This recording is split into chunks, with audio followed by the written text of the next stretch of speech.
के लेक्चर में हम सीखा था, हमने बिल्कुल पीछे कि ऑर्थोगोनल ट्रांसफॉर्मेशन क्या होती है और रेगुलर ट्रांसफॉर्मेशन क्या होती है। आज हम सीखेंगे कि 2 या 2 से ज्यादा जो नॉन जीरो वेक्टर्स हैं उनके बीच का एंगल कैसे फाइंड करते हैं। दो अगर नॉन जीरो वेक्टर्स हैं और उनके बीच का हमने एंगल निकालना है और हमने वो वेक्टर स्पेस में से निकालना है, तो फिर हम उसके लिए क्या फार्मूला इस्तेमाल करते हैं और उसको कैसे कैलकुलेट करते हैं, आज हम ये सीखते हैं। सबसे पहले हम ये सीखेंगे कि जो डॉट प्रोडक्ट होता है उसकी डेफिनेशन क्या होती है। डॉट प्रोडक्ट या स्केलर प्रोडक्ट, ये हम बड़े प्राइमरी क्लासेस में पढ़ते हैं कि डॉट प्रोडक्ट क्या है और स्केलर प्रोडक्ट क्या है। कि अगर दो वेक्टर्स के बीच का dot magnitude of first, magnitude of second, cos angle between A and B, यानी दो वेक्टर्स आपने दिए हुए हैं उनके बीच का जो एंगल्स है वो यहाँ पे हम लगा देते हैं। तो यहां से हमारे पास कॉस थीटा क्या बन जाता है, A dot B over A magnitude into B magnitude, और यहां से थीटा आ जाता है cos inverse A dot B over A magnitude into B magnitude. तो ये हम मैट्रिक और एफएससी लेवल पे हम ये चीजें पढ़ते हैं, लेकिन हमने इसको इस तरह नहीं सीखना, हमने इसको नॉर्म के मेथड से सीखना है कि उस तरह कैसे डिफाइन करते हैं। यानी अगर हम लेट्स सपोज आप दो वेक्टर्स ले u and v और डेफिनेशन करने लगे हैं कि angle between two non zero vectors,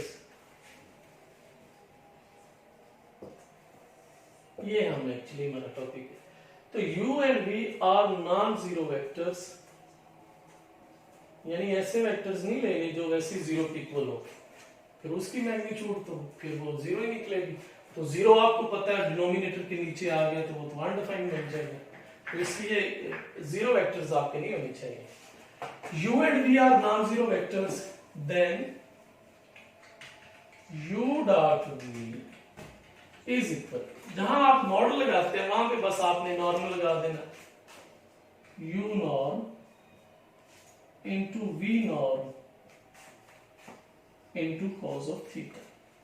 यहां से कॉस ऑफ थीटा आ जाएगा u dot v over u norm into v norm, और यहां से थीटा की वैल्यूज अगर आप कैलकुलेट करना चाहें तो वो आ जाएगी cos inverse u dot v over u magnitude into v magnitude. तो ये हमारे पास फार्मूला बन गया between any two non zero vectors angle find करने के लिए। ये हमारे पास तरीकाकार है। अब हम डिफरेंट लेते हैं, वेक्टर्स लेते हैं, वहां पे वैल्यूज रखते हैं और अपना एंगल फाइंड करते हैं। अब हमने सारा काम अपनी स्टेटमेंट पे करना है, एग्जांपल्स पे करना है। तो फार्मूला ये आ गया हमारे पास। अब हम एग्जांपल लेते हैं, दो वेक्टर्स नॉन जीरो वेक्टर्स लेने, बस ये ध्यान में बिठा लें, जीरो वेक्टर्स के लिए ये लागू नहीं होता।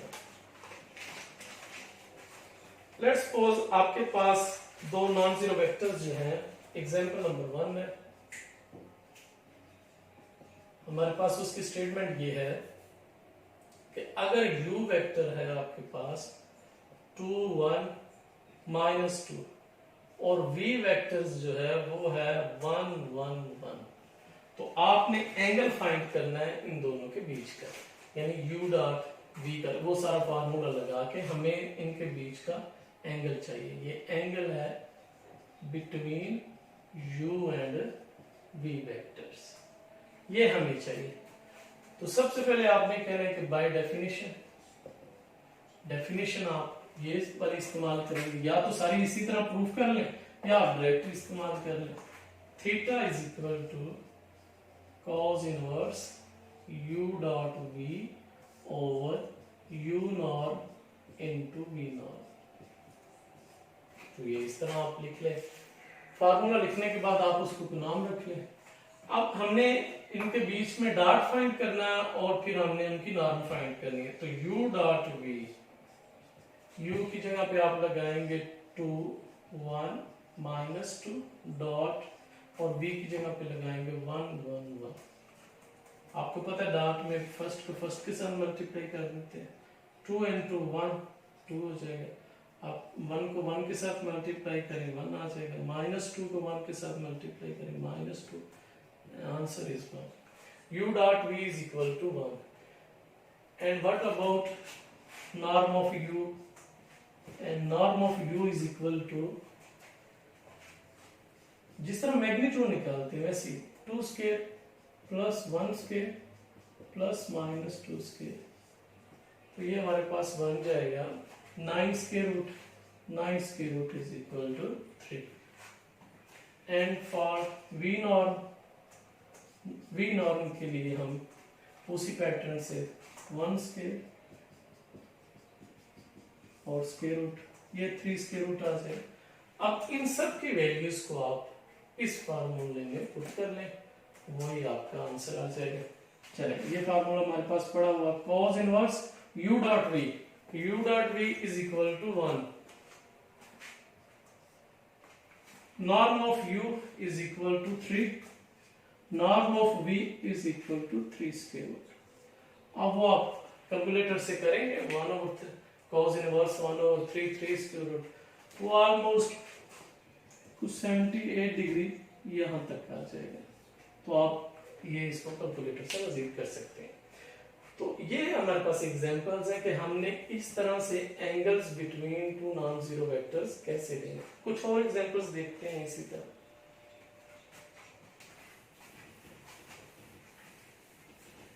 सेम पैटर्न है, सेम फार्मूला, एक दफा दो वेक्टर्स के बीच का डॉट चाहिए और एक दफा हमें उनका नॉर्म चाहिए। तो अब हमारे पास स्टेटमेंट अगली ये है कि लेट्स सपोज हमारे पास वेक्टर्स है a 2, 3 और b वेक्टर्स है 3, 5। इसी पैटर्न से आप पहले इसका डॉट फाइंड करेंगे, a डॉट b 2, 3 डॉट 3, 5। तो फर्स्ट को फर्स्ट के साथ मल्टीप्लाई किया तो 6 आ गया, प्लस 3 को 5 के साथ मल्टीप्लाई किया तो 15 आ गया, और ये 21 बन गया a डॉट b। अब हमें इनके नॉर्म्स चाहिए a और b का। तो norm of a is equal to 2 square plus 3 square, 4 plus 9, ये 13 स्क्वायर रूट आ जाएगा। और फिर हमें b नॉर्म चाहिए, 3 स्क्वायर प्लस 5 स्क्वायर, 9 प्लस 25, ये 34 स्क्वायर रूट आ गया। अब हम इसमें फार्मूले में पुट कर देंगे cos इनवर्स, दोनों के बीच का डॉट हमारे पास 21 आया हुआ है, और u का नॉर्म जो है यानी a का नॉर्म जो है वो हमारे पास 13 स्क्वायर रूट आया हुआ है, और दूसरे का 34 स्क्वायर रूट आया हुआ है। बाकी तो हमने वो कैलकुलेटर से करना है सारा।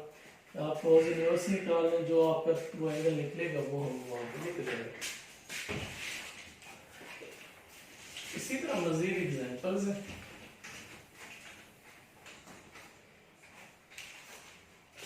एग्जांपल नंबर 3 हमारे पास ये है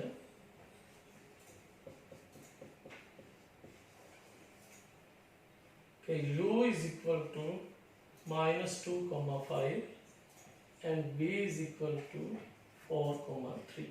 इसी पैटर्न से जैसे हमने ये किया वो करना है। एंड एग्जांपल नंबर 4,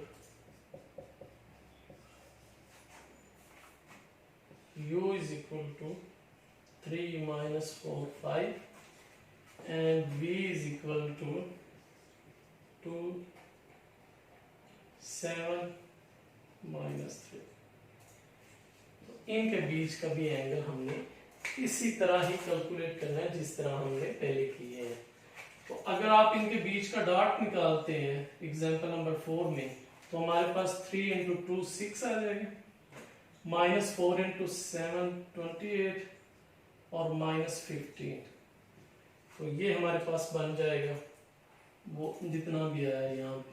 फिर हम इसका नॉर्म निकालेंगे, u norm 3 square -4 square plus 5 square, और v नॉर्म निकालने के लिए 2 square plus 7 square plus -3 square.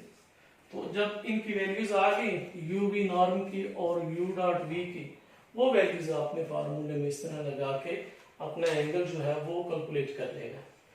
तो आज हमने ये सीखा कि दो नॉन जीरो जो वेक्टर्स हैं उनके बीच का हम एंगल कैसे निकाल सकते हैं। सेम एफएससी वाला वही कंसेप्ट है, बस हमने जहां पे मैग्नीट्यूड लगाते हैं वहां पे नॉर्म लगाते हैं, और बाकी वही फार्मूला कॉस इनवर्स लगा के और ये आप कैलकुलेट कर लेंगे। ये आपको पता ही होगा कॉस इनवर्स कैसे निकालते हैं। वो शिफ्ट, पहले आपने कैलकुलेटर पे शिफ्ट दबाना, फिर उसके बाद कॉस दबाएंगे तो वो कॉस इनवर्स में कन्वर्ट हो जाएगा। तो फिर उसके बाद आपने जो भी वैल्यूज होगी यहाँ पे लगा लेंगे तो वो आपका एंगल हो जाएगा। तो आज का हमारा यही लेक्चर था, दो नॉन जीरो वेक्टर्स के बीच का एंगल कैसे फाइंड करते हैं। Thank you so much. Allah Hafiz.